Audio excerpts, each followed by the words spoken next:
Hello guys, good afternoon. Bali, andito na naman po tayo. Mag-prepare tayo para sa roasted chicken natin. Ito po ang ating mga ingredient.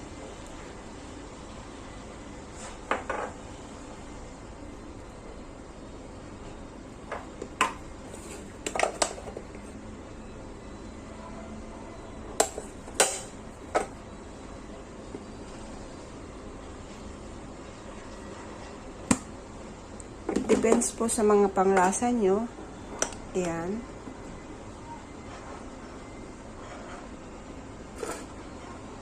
Po tayong garlic. Ayan po, gagawin natin napakapino. Ayan. Tapos spread natin doon sa chicken. Super yummy po yan. Po tayong potato. Ipapailalim po natin yan sa ating buong chicken. Bali, hiwain lang natin ang ating potato ng ganito. Ang buo, pinag-apat ko po. I-ready na natin ang ating tray na may foil. Palagay natin ang ating potato ng ganyan.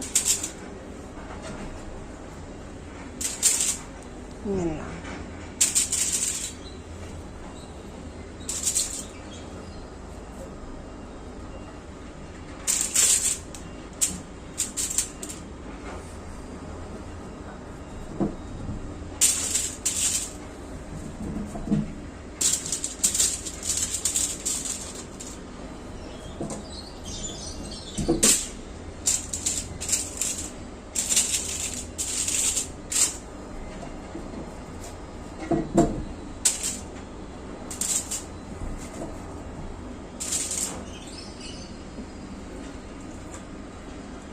Yan po ang ating chicken.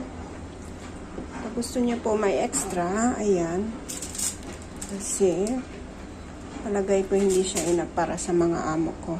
Ayan.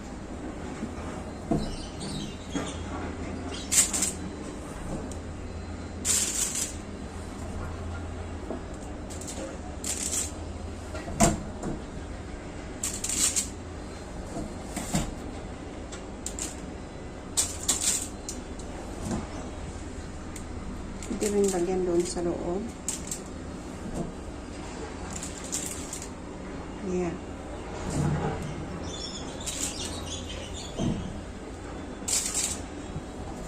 Kasi hindi sila magra-rice ngayon.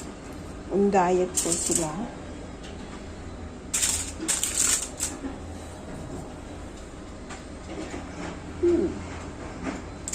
Okay. Ayan. Ganyan po ang magiging itsura niya.